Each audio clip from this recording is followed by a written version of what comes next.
Hey guys, it's Becky. Welcome back to my channel. Today I have a very special video for you guys. Technically, there's no video really involved. It's more podcast style. A few months ago, I did a call for questions for my 18-year-old daughter who just graduated our homeschool high school this past May. And I got quite a few questions for her that were homeschool specific. So today we are sitting down in my closet to have her answer your all's questions. So if you want to hear her answer to your question from the perspective of an 18-year-old homeschool high school student, graduate, then stay tuned. Did you ever wish to be public school? In elementary school I did, but then in high school I realized that I'm an introvert and I like to be home to do things. Yeah, so prom was the only thing that you missed. And having a locker. When I was little, I wanted a locker. And I was like, I'm going to get this little chandelier for my locker. I should have gotten you all those, like, antique ones. What did you like most about homeschooling now that you're done? You can look back on, how many years was it? See, 5, 6, 7, 8, 9, 10, 11, 12, 8.5 years. Listening to music, because I can't do anything without music. That's it, just because you listen to music? You said, what did I like most? Okay, what are some things that you liked then about homeschooling? See, the way you said it would imply there's just one way. Okay, well, listening to music. I can move to different places to do different work. Like I can do it in my room, I can do it outside, I can do it in the other room. I like to move around. Did you like anything that we did that you may not have gotten to do in public school? No. Like having a flexible schedule or being able to talk about the Bible or... Being able to move things around so I could go other places and then come back and finish work was nice. Yeah. What's the worst thing about homeschooling? Not socializing. I don't know. There's nothing else. I enjoyed it. Well, I think you socialized in different ways. A lot less. Well, it also had, what I think played a bigger role on it too, was not just that you weren't in public school. You didn't do any outside, besides church. You didn't do anything else. You didn't have a job. You didn't do any kind of sport. All of your hobbies were things that you do by yourself, like drawing and making music and playing music. I did want to do volleyball. I kind of still want to. And dance. Yeah, and dance. Well, we did the co-op, and that was social. You liked that, and that's where you met, one of your friends now, so. Yeah, true. Just you didn't meet anybody, obviously, in school. Even when you were in public school, you didn't really have... I was the popular kid. At school, but we never really saw people outside of school. Well, no, but at least I saw those people like 5 days a week. Oh, yeah, but some of the people I saw in school, I didn't want to see them. Do you regret being homeschooled? No. If you could change one thing about, or several things about your homeschooling experience, what would you change?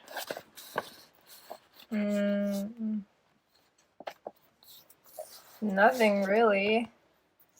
And for me, I would have changed that I would have done it sooner. No, because I liked being in public school, and it's nice to have those memories, because public school is fun. When I was in elementary school, it was vibey. I guess. Well, middle school and high school are usually different. What are the pros and cons of homeschooling in middle and high school that you think? So pros would be what? Avoiding a lot of drama, dangers, drugged up kids, avoiding people making out at 7 a.m. in the halls. What they teach you. Oh yeah, in true. School. I would have hated to sit through the evolution stuff. Yeah, because you would have had to answer. So stupid and act like I believed it. You would have had to answer them wrong. Yeah, so they could be right. I'm interested in learning other people's point of views, but I don't know how to pronounce that. Points of view. I said that right the first time. I like learning about other people's beliefs, but I don't want to have to answer stuff and act like I believe it too. So that would have been annoying. I should have probably had you do some type of apologetics course where they you study other people's points of view, but then it kind of equips you with what to say and how you can express what you believe with actually backing it up with facts. I'm the worst at arguing because I'm well, yeah. I can't think of any good examples, or in this case, I couldn't come up with any Bible verses off the top of my head that would actually. I've been able to do that with people I talk to online. I can had situations where I can do that. I would be terrible. It was the same thing with comebacks. You insult me and I'll have a comeback for you in like 4 days, so be waiting for that. So that was pros, right? Okay, so cons of homeschooling in middle and high school. I think you kind of already talked about that. It's just the social thing. Not socializing and not really having a sport to commit to with a pre-established team. Well, and some districts and counties and cities and states, they let homeschool kids play in their sports. It's just the county that we live in, they don't. Like Tim Tebow, I don't know if he got to or that's why he got involved in trying to get that to go through, where states and counties and cities would let homeschool kids play sports because, he's an athlete and he was homeschooled, and a lot of times you're not, or at least here, you're not allowed to play on any public school teams. If that hadn't been the case, then you maybe could have joined a team. Yeah. What curriculum choices were your favorites? Do you remember any of them? I liked was it The Good and the Beautiful with like the pretty art? Yeah, the high school. Well, yeah, because you only did them for Good and Beautiful freshman language year? arts. It was high school 1 and high school 2. So yeah, you did it freshman and sophomore year, and then junior year you started. They were pretty, and some of the books I actually liked, and I'm rereading one of them now, even though it's old. I know some of them you didn't like. Some of them I detested. But that's like anything. It was also nice, and it was art. I had a lot of art involved, and I liked that. Like, not even necessarily the art projects, but the look of the book was nice. It's really pretty. That's what I've always said. Even though we don't use their science for various reasons anymore, and we don't use, what was else we used to do? Oh, well, and I don't want to use their language arts for the younger levels. I want to, because they're really pretty. The artwork's pretty, and it incorporates geography and spelling and grammar and writing and history and all this junk, but I think for lower levels, I don't like it, but for high school, I do like it, and I hope that it'll work out for your sister when she's older, because I do like it. What are your best study skill ideas for homeschool kids who haven't started yet, or homeschool kids in general? Like, how do you study, and how did you figure out how to do that? I just make lists and listen to music, so I stay focused is what I did. I didn't have any specific thing that I would follow to make sure I had things. Well, you use Quizlet a lot. Oh, in terms of that, flashcards and Quizlet. And there's some other website that I used. I don't know. Just look up research for different helpful websites, because I used a lot, and I don't remember any of their names except for Quizlet.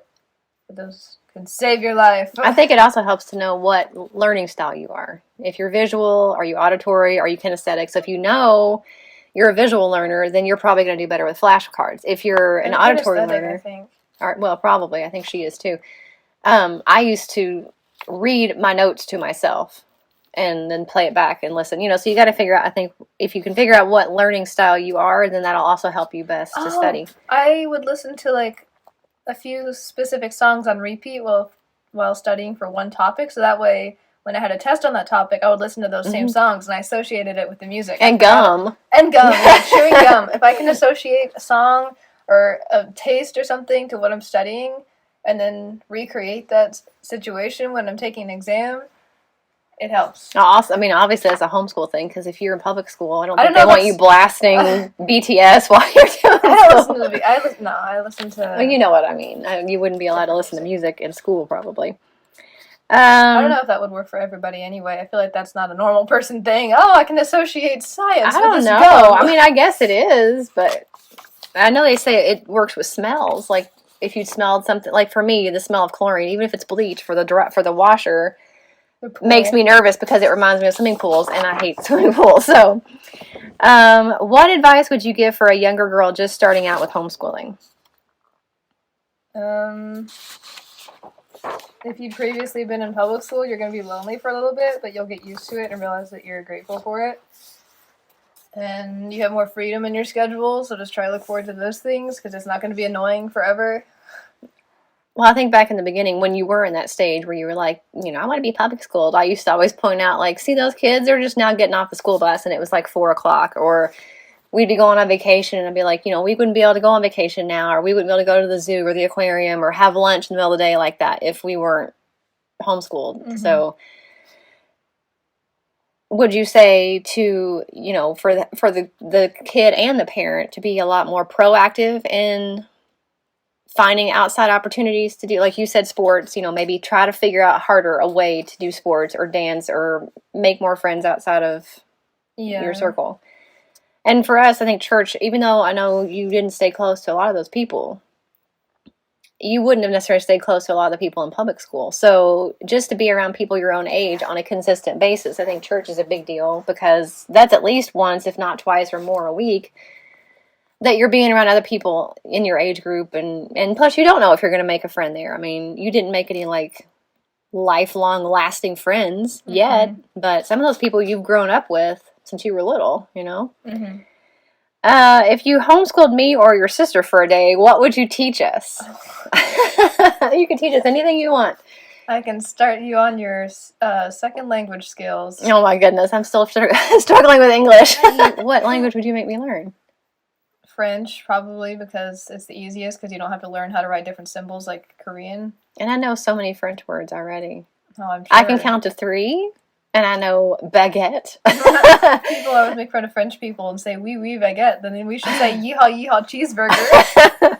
About Americans. Okay, so, and I don't know if you've never watched my channel, you might not know that she has been doing dual credit classes since junior year. So she was taking college classes as a high schooler for her junior and her senior year. So now that she's graduated from high school, she actually already has a year of college completed as well. So you already know what your career goals are. But this question is, what are your future career goals, college or trade school?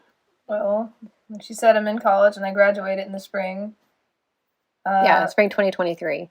Yeah, I'm a major in graphic design, so I'll be doing something involving art. Not sure what yet. If it was an ideal world and I wasn't afraid of traveling and I had money, I would go to Seoul, or somewhere, let's see, for what other city it was that's good for, like, graphic designers, like younger ones out of college. I'd love to live in South Korea and do that, but that's something for the long distant future.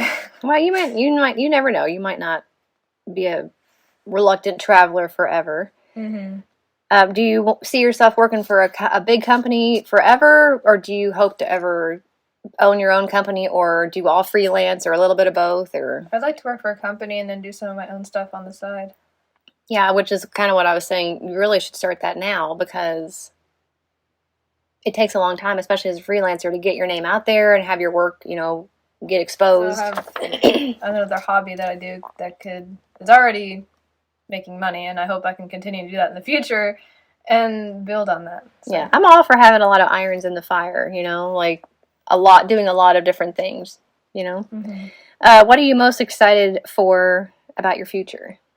It could be your career or just your life in general or everything. I don't have an answer. Well, do you feel equipped? I mean, that's a hard question, I think, for anybody. Nobody feels equipped. We're all stumbling through life with blindfolds on. Yeah, I mean, you're still just 18, and I know you get mad when I say that, and I don't have everything figured out, but at 18 years old, for people that even expect to have stuff figured out is ludicrous. It's just, you're just out of high school, barely.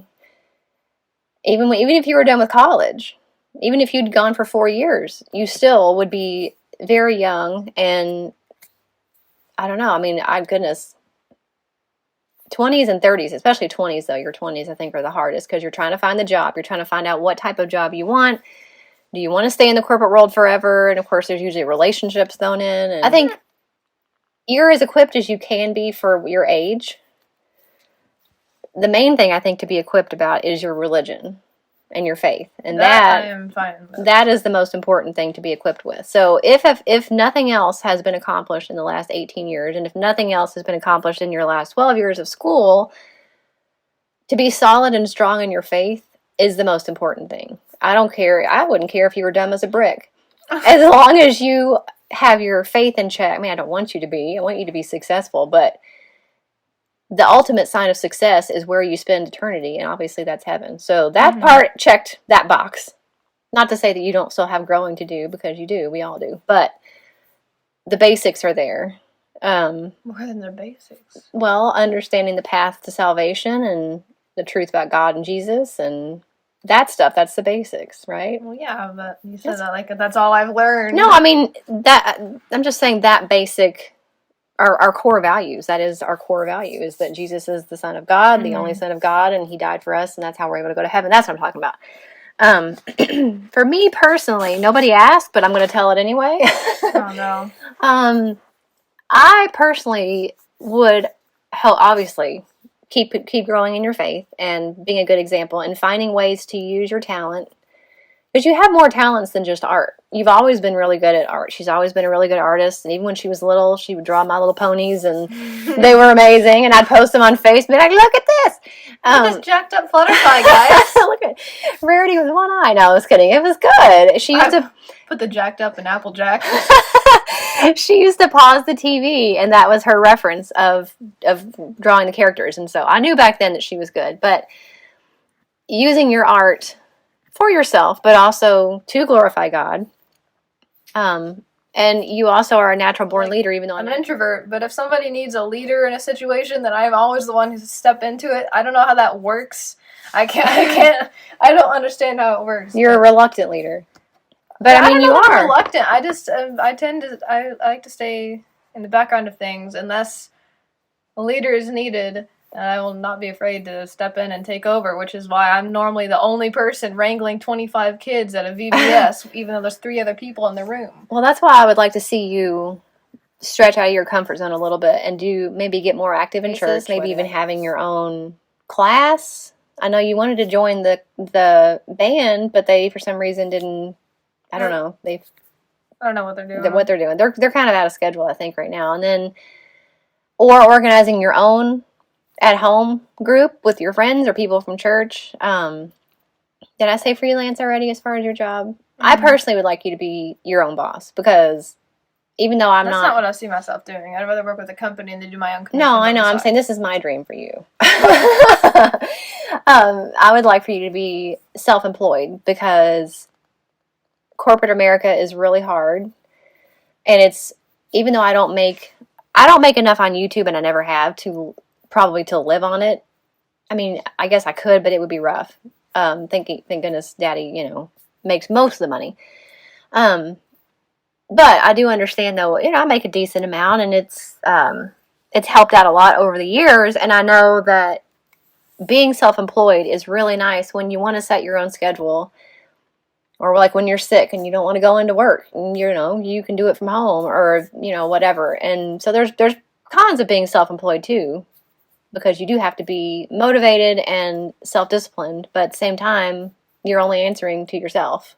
With graphic design companies, you can do it on a computer. Like, I feel like that would be more flexible, kind of. If you're having problems, like, you could probably do your work from home. Well, maybe. It depends on if you have the program, if your computer's strong enough to do it, if they would allow you to do that. I don't know. I guess every company is different. But anyway, and of course I want you to meet a nice Christian man and get married and have grandchildren for me. I'm definitely not wanting to have children. I don't even know if I want to get married in the first place. So, well, all it takes is the right person. And that's all there is to that. But again, you're 18. You don't have to know that right now. So, well, speaking of being a reluctant leader, thank you for being my reluctant interviewee. Mm-hmm. All right, say Arrivederci. I would say it in French or Korean. No. Since you're trilingual. No. Speaking other languages is embarrassing. Okay, well, bye will be good for now. Adios. Spanish.